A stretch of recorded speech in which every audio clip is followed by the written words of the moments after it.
How did your background play into that? Because again, being in sales, right? So how did that help when now you got to sell your own product?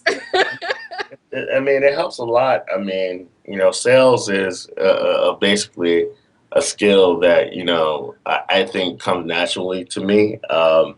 And and now you're selling so passionately and selling about things that you know about it so well, and it's your product. So it's like it's amplified, 10x now because you're speaking from the heart, you're speaking from the soul, and that comes across it comes across as that. When people see how energetic or something, it's a natural response for someone to mimic that energy, and then it comes off. You come off very genuine. But a lot of it is just in the industry. The industry is very small, and we have folks that we work with, and once you get the top players or the dominant like dominant forces, or should I say the most popular people in the industry on your platform, it's a lot easier because in anything, and people like to follow other people's, and you can point to validation points saying, hey, this person used it, so you should use it, and you're like, okay, yeah, I know that person is doing his thing. So I mean, stuff like that, little tactics like that, have been helpful. But nothing beats present selling your own thing. Absolutely. So Dave, I am a female barber. Sell me your app. Yeah, I mean, what are you using? How are folks contacting you right now to book appointments? They're walking in. They're walking in off the street. You know who walk in off the street most? These crazy people. These crazy people that come in here and talk about they want their haircut for $5, and then they're gonna give me the rest of the money next week. That's who come in the shop. That's who come in my shop a lot. I mean, I would say how much money you made as a barber last year? $5. $5. You made $5. So two things are there. Number one, you have to charge more for your services, and number two, you have to be more professional. Is this professional? Someone calling and texting you all day, or you be on your phone? No, that's not professional. I'm going to show you a system where you can make $100,000 a year as a stylist or a barber, and this is what you're going to do. You're going to sign up for Squire. So now people aren't texting you at 2 a.m. in the morning. They're going to just book online and have access to your calendar automatically. Secondly, you're going to take deposits, so you're going to guarantee that revenue comes into you. And then you're going to raise your prices, because if you do the math, if you charge $40 a haircut and you do 10 haircuts a day, that's $400, and you work 365 days of the year, that is $120,000.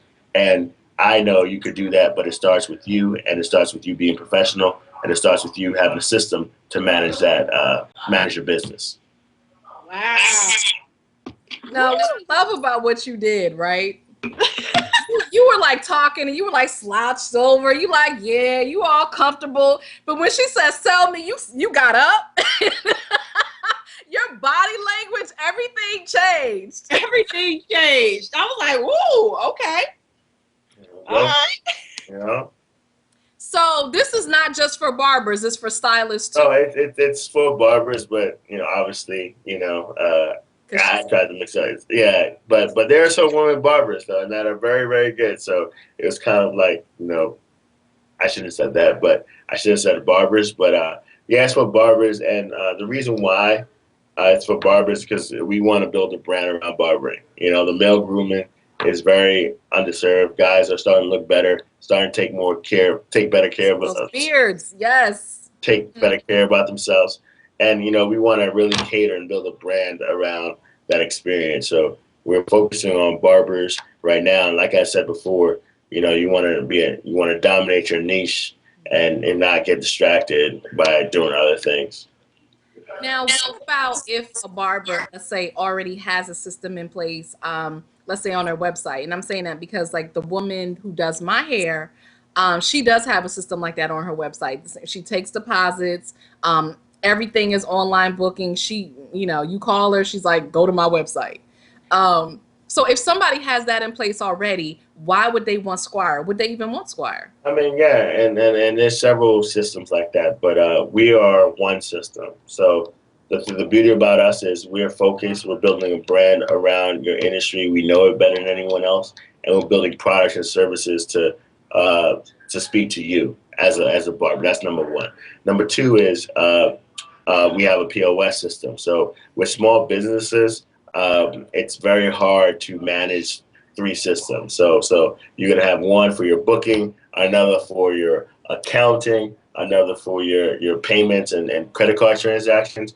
We do everything through one system. So we make it easy, kind of like out of the box, one stop shop to get your business done. So simplicity sells, and coupled with the fact that we actually drive new business to the barbershops we work with, I think it's a no-brainer. We have an 80% close rate. Wow. That's what I love is, you call it 360. I call it a holistic approach. Yeah. In that, yes, you are working with them to get the consumers in, but then you're also helping the business to have a solid foundation. Absolutely. Because a lot of times what we notice is that businesses don't have a solid foundation. So if you get busy, you start getting all these customers, you can't handle it because you don't have systems in place. Mm-hmm. Yeah, you don't have it's all about if you fail to plan, you plan to fail, as my mother would say. So I mean, you gotta build a system to support whatever you're doing. Yeah. Now, what part has your mother played in all of this? Because you mentioned your mom several times. I mean, it's fitting that it's Mother's Day a couple of days ago.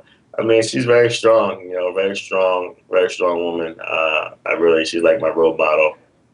She raised, the three of us, my sister, myself, and my two sisters by herself. So for the most part, you got to take, that you can't fail. When you have somebody like that in your corner who has been through so much and has still persevered and put you in a situation where you can succeed. You just have to succeed. So yeah, she's my driving force. I love it. So fitting, right? Mother's Day. And thank you for asking that, Jessica, because that's something that definitely shines through. So, what does your family think about what you're doing, particularly because you are in business, but you're doing it in a really kind of untraditional way now. So what do they think about what you're doing? I mean, they're cool with it at first. They just want. Yeah, I think what's important when you start a business is support. And I've been lucky to have a great support system, spearheaded by my mother. She was very, do what you want to do what makes you happy. And once you do that, you'll find happiness. And if it works out, it works out, but you'll be happy. So I guess, she was very positive about it. Didn't really, that she would have been happy if I was a teacher, so she was very supportive of it. Now, not so much. She says I work too much.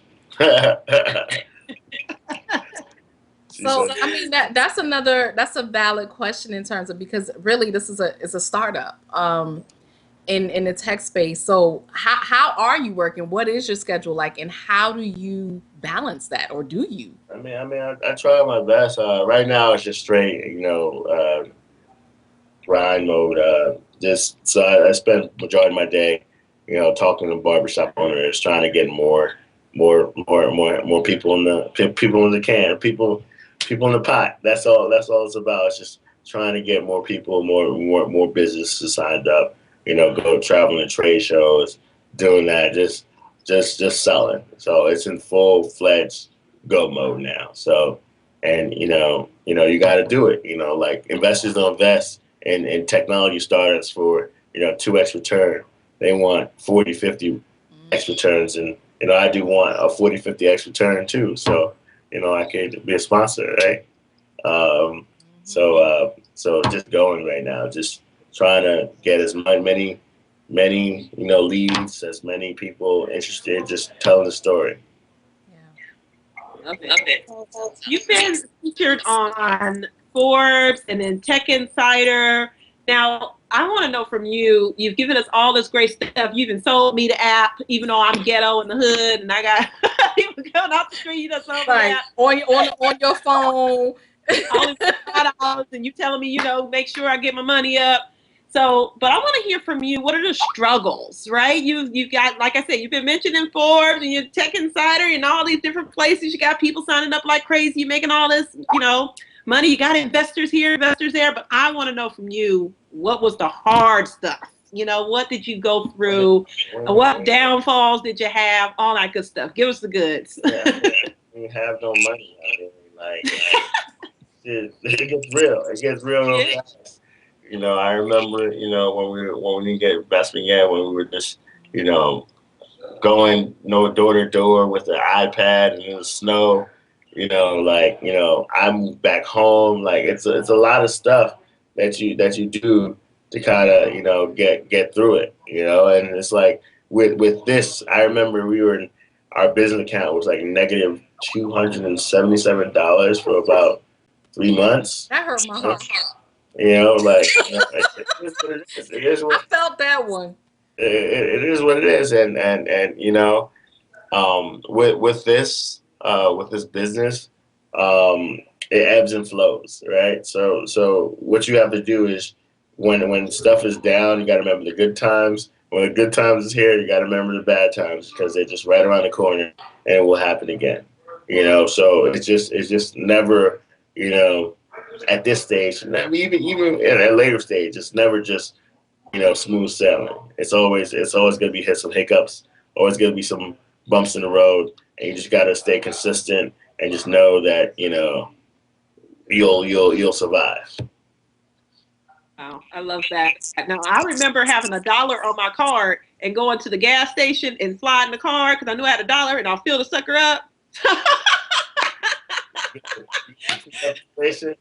Yeah, the gas station only need $1 to authorize. So I was like, yeah, buddy.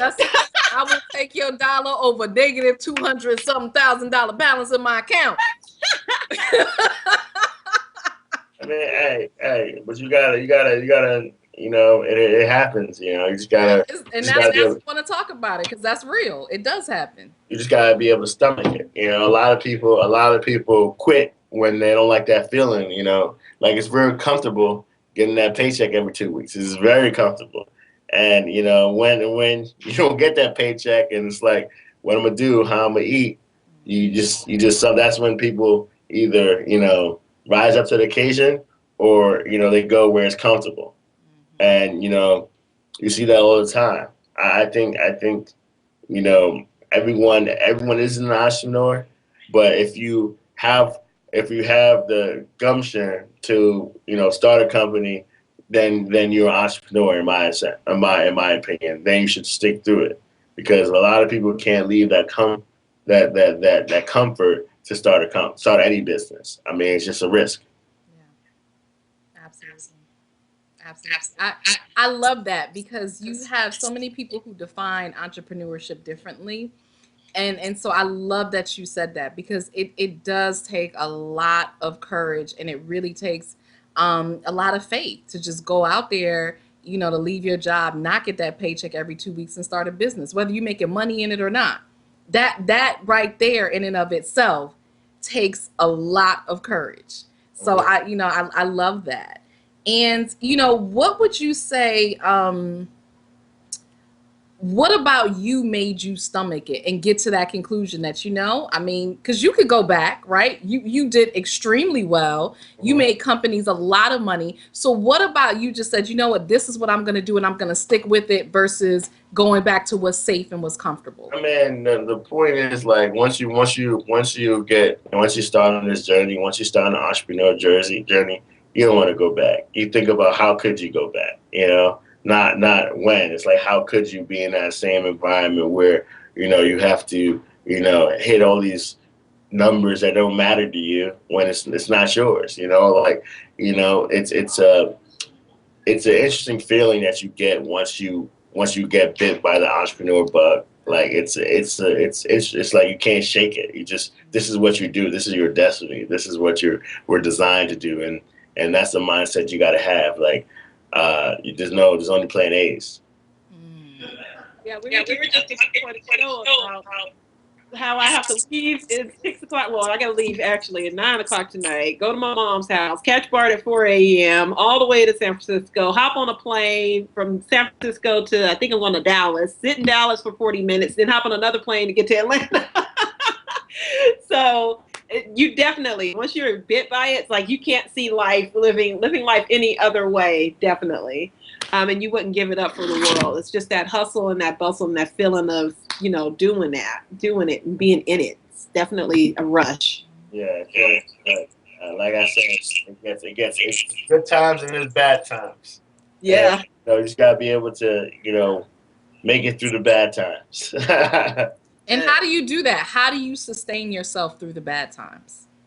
I mean, it's just, support system. I'm lucky to have a great co-founder who kind of like we balance each other's out. And when you're starting a company, it's very hard to start it by yourself because you have nobody to talk to, no one to kind of, pull you out or you pull them out because, it's going to get tough.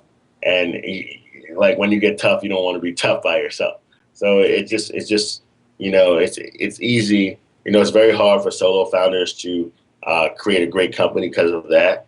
But if you have somebody that you can rely on, someone that you trust, it makes it a whole lot easier. Yeah, that's a great segue to the question. I was actually going to ask you about your co-founder. How do you and your co-founder kind of work things out? Like, are you the sales and he's the systems, or? No, he's mostly product. I'm mostly sales, and but right now we do everything. Whatever needs to get done, we get it done. But but he's kind of like heading product, and I'm kind of like leading sales. So that's how we kind of break down the roles more or less. Yeah, I see the picture of you and him on your Facebook page. You guys look like really like chummy, like yeah. So is it always like that, or do you have times where you're like, dude, I'm gonna kill you when I see you? I mean, it starts with respect. I really respect him. He really respects me. So it's not an issue. And once you have that baseline respect, like I've known him for 10 years, so once you have that baseline respect, everything else is just whatever. We'll get through this. Gotcha. Okay. Yeah. And at that point, what is it that you think makes a good partnership? Because I will just say from my experience, it's like a marriage. I mean, it's like, but what have you found, really makes a good partnership work? Trust and transparency. That's like anything. That's like with marriages. You gotta trust and you gotta be transparent in what you're doing. And I think once that is there, everything else is cool.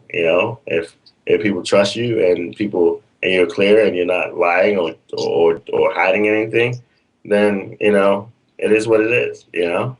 So but that's with all relationships. So trust and transparency, I think, is the key indicator of success.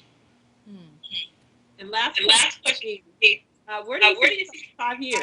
Where do you see everything kind of going, your business going, everything? I mean, hopefully, I can be worth a couple of $100 million. That's my goal. Yeah, but I just want to help people, impact people the most I can. Through being a success story. I came from a really underprivileged, household, inner city, public schools, and even my family was on welfare for some time. So I just want to show that if you work hard, if you put your head down, even if you don't come from a privileged background, you can make it. So that's important to me. Mentorship, just being successful. By being successful, it shows that other people can be successful with the same background. So that's really important to me. Yeah. Yeah. What city are you in? New York. I'm in New York now. But yeah, I'm all over. International, blowing up, right? I know there's Bed-Stuy. There's what part of New York? Brooklyn. I'm from Brooklyn. Okay. I was just there. Yeah, you look like you're from Brooklyn. Your head wrap. I see you. Oh yeah. Yep, I was just in Brooklyn. Oh, I must look like a Bay Area girl. Perms and perms, huh? You from the East Bay or? I'm from close to Oakland. Let me just say it's Richmond, but I don't know. Yeah, I know. Listen, I just was. See, I used to be able to say Richmond 10 years ago. And everybody was like, "Where the heck is that?" And I'd be like, "Next to Berkeley." Oh, okay. Now I see Richmond. Everybody like, "Ooh." This time yesterday, I was in Berkeley. Oh Yeah, yeah. I was in Okay. Berkeley. I went to SF. I was all over the city actually. Yeah, I was in Mountain View. Were you using the app? Were you selling the apps or? My investors are based out of Silicon Valley, so it's just a lot of meetings, a lot of schmoozing, that stuff. Gotcha. Part of the reality of what you have to do. Yeah. So, actually, I know we're almost out of time, but I did want to ask you about that in terms of getting investors. How do you know when you want to get investors and what's the right investor to get for your business? I mean, it depends. Like if small businesses, it's different with tech. It's different. Like if you were going tech company, you gotta get a multiple. Um, that's 10 times, 15. I can go into specifics, but I'm just gonna do high level. So a traditional business probably you can sell like three to four times EBITDA, which is earnings before tax, depreciation, and other amortization. So it's like profit. You can sell for like six times profit, or the valuation would be like 6 times the profit. With tech companies, sometimes it's like 40, 50 times. So the valuations are different. But from a small business perspective, it depends. When you need capital, what do you need the capital for? If you need capital to grow and expand, I say get investors. If you need investment for payroll, I would say something's wrong with your business. You know, so I think investment is good when you're looking to grow and looking to scale your business. You need more capital to kind of like put fuel on the fire, but operationally. Your business unit economics should be profitable. Meaning, if you didn't have to raise money, you would be able to break even. So once you get that, you can raise money. Good advice. Mm-hmm. Jessica. No, I was saying I love it. I was on mute, but I love it. I'm like, I saw something happening, but I didn't hear anything. I feel like this is the year of Black. I really do. I feel like this is the year of Black because just everything that's happening around, and really just Black people seeing how powerful they are. And a lot of people stepping out and starting companies. I mean, I walked into the Apple store the other day, and all of the pictures around were all of African American models and stuff like that. So, yeah, I just really feel like a lot of people are just stepping into and owning their beauty and owning their knowledge and their expertise. So I'm rolling for you, brother. I'm gonna try to see if I know a couple of barbers in Richmond. So I'll see what they up to and shoot your app. Definitely share it. Look, I'm waiting for you to expand to stylists because you're not even gonna talk about how unprofessional. Except that one lady, right? No, mine, she's good. That's why I go to her because I can't stand waiting. I have issues with that's why I have locks. I am not going to sit up in your business all day. I got stuff to do. So that's the last thing I want to do is sit up there all day waiting for you while you're doing somebody else's hair. That's not going to happen. So yeah, the woman I go to, she's very professional. And that's why she gets my money. Mm-hmm. I get it. All those other people on the phone and they supposed to be doing your hair. Yeah. Like, no. She's like, no. You sitting there waiting 3 hours. Yeah. So we keep in touch. We want to know when you expand to stylists because women need it too. Well, anywho, like he said, he's going to dominate the barbershop, and I am not mad. Definitely. Expand. Where are you internationally now, outside of the United States? We're just in 20 cities. We're probably looking at London. London probably Q3, Q3, September, December area time. Q4. We're probably looking at London Q4 of this year. Yeah. Awesome. Yeah, because I know one of my other co-hosts, or one of my other people I do business with, he does a lot of international traveling, and all the barbershops, every time he goes to a barbershop, he takes a picture of his hair at the barbershop. So he's been all around the world, and it's really, and like you said, there is no color line. I feel like that only happens in United States or in America. Over there, it's everybody in one barbershop getting a haircut, so it's pretty cool. It's pretty dope. It's really awesome. So tell all of our listeners, our audience, where they can find you. Where can they find the app? All that good stuff. Absolutely. You can follow me on Instagram. It's at Dave Salvant. That is DAVESAL. V as in Victor, A as in Andrew, N as in Nancy, T as in Tom. At Dave Salvant. That's probably the best way to keep up. You can go to there's a link on my bio to the website. You can check it out. And you can download Squire, SQUIRE, in the App Store. And if you have any recommendations of barbers, you can just shoot me a direct message, and I'll have my team look into it. So so the best way is probably reach out to me on Instagram at Dave Salvant. Okay. How did you get your name? Really? How did you get the name? Salvant. No, not Jordan. Squire. I know how you got your name. Your mama and your daddy met one night in the alley. No, Squire. So I like Game of Thrones, right? So essentially, the Squire helps, like Podridge helps, the knight, to battle, and then the knight is you. So the Squire, the barber, and technology. It just made sense. Okay. I done heard it all. I like Game of Thrones too, but I never would have thought of that. Yeah. That's awesome. I love it. I mean, it is. I mean, I guess Squire, Yeah. I love it. So we're gonna see. I never watched Game of Thrones, but okay, cool. Okay.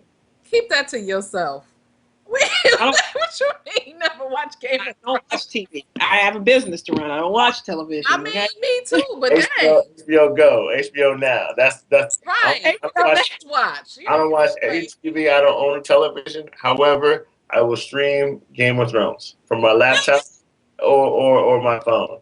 It's that good. How much is that? $9.99 a month? I ain't got time for that. That's too much money. There's free technology too. Yeah, I mean, somebody. That's all I'm gonna say. Somebody got HBO. There's free technology as well. I can hook you up on that. Yeah, like Dave Salvant. So we're gonna go ahead and look. What's your account number? Because Lord knows I ain't paid for Netflix in a minute. I haven't watched Game of Thrones.